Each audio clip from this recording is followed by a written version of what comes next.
Good morning सगळ्यांना. मी वनरक्षक पूजा जाधव. सध्या वनप्रबोधिनी चंद्रपूर येथे आमची वनरक्षकांची 6 महिन्याची ट्रेनिंग चालू आहे. तर या 6 महिन्याच्या ट्रेनिंगमध्ये मला जे पण काही अनुभव येत आहेत किंवा आम्हाला जे पण काही शिकवले जाते ते सर्व मी तुमच्यासोबत सांगत आहे, जेणेकरून 2025मध्ये जे पण लोक वनरक्षक भरतीसाठी प्रयत्न करत आहेत किंवा मेहनत करत आहेत त्यांच्या मनामध्ये एक क्लॅरिटी असेल की वनरक्षक झाल्यानंतर आपल्या ट्रेनिंग कशी होत असते किंवा ट्रेनिंगमध्ये काय काय शिकवलं जातं, तसंच कोणकोणत्या ॲक्टिव्हिटीज होत असतात ह्या डेली मी तुम्हाला शेअर करत असते.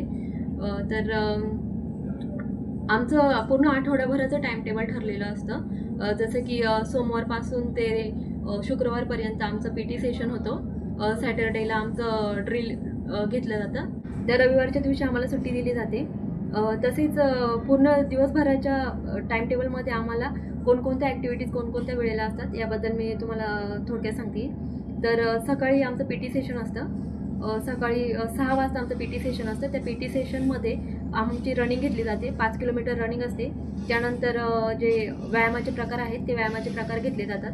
तसेच पी टी सेशनमध्ये आम्हाला आर्मीमध्ये जेव्हा सिलेक्शन होतं तेव्हा आर्मीवाल्यांना जसं देशाचं रक्षण करण्यासाठी फिजिकली आणि मेंटॅलिटी पूर्ण त्यांच्याकडनं तयारी करून घेतली जाते. त्यांना पूर्णपणे आपल्या देशाचं जसं रक्षण करता येईल तसं त्यांना बनवलं जातं. तसंच आपल्याला एका वनरक्षकालाही त्याचं पूर्ण जंगलाचं रक्षण करायचं असतं.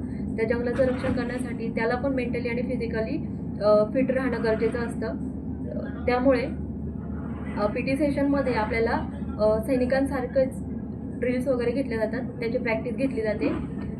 दाहिने मोड, बाहिने मोड अशा कारवायांवरती आपल्याला पूर्ण ॲक्टिव्हिटीज कराव्या लागतात. अशा प्रकारे पी टी सेशननंतर आपल्याला एक ब्रेक दिला जातो. त्या ब्रेकमध्ये आपल्याला फ्रेश व्हायचं असतं. फ्रेश झाल्यानंतर नाश्ता करून पुन्हा आपल्याला 9 वाजता लेक्चर हॉलमध्ये बसावे लागतं. लेक्चर हॉलमध्ये आपले लेक्चर 9 वाजल्यापासनं 4:15पर्यंत आपले लेक्चर चालतात. टोटल 6 लेक्चर होतात.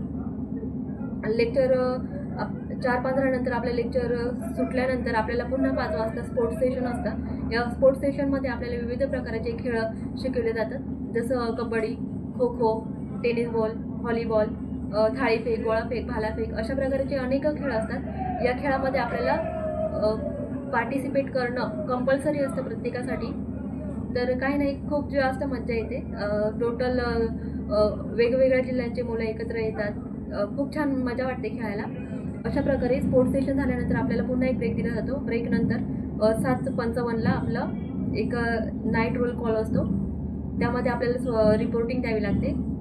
त्यानंतर आपली विसर्जनची कारवाई होते. विसर्जनची कारवाई झाल्यानंतर आपलं डेलीच्या शेड्यूलमधून आपली सुट्टी होते.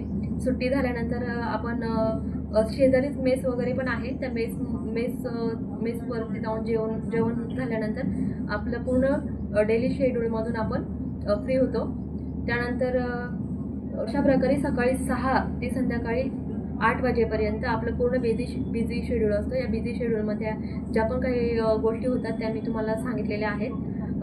8 नंतर आपण फ्री होतो. फ्री झाल्यानंतर आपण जेवण करतो मेसमध्ये जेवण केल्यानंतर आपण आपल्याला जे हॉस्टेल वगैरे दिलेले असतात त्या हॉस्टेलवरती येऊन आपण आपल्याला जे पण काही अभ्यास वगैरे करायचा असेल ते आपण करू शकतो.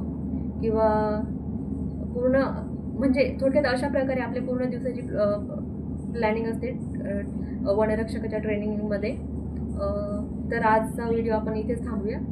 अशा प्रकारे अनेक ॲक्टिव्हिटीज होतात. जसं की आम्हाला सांगितलं गेलं आहे की आमचे अदर डिस्ट्रिक्टमध्ये टूर वगैरे पण होतात.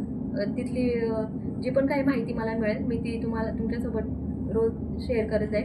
त्यामुळे माझे व्हिडिओ बघितल्याबद्दल थँक्यू.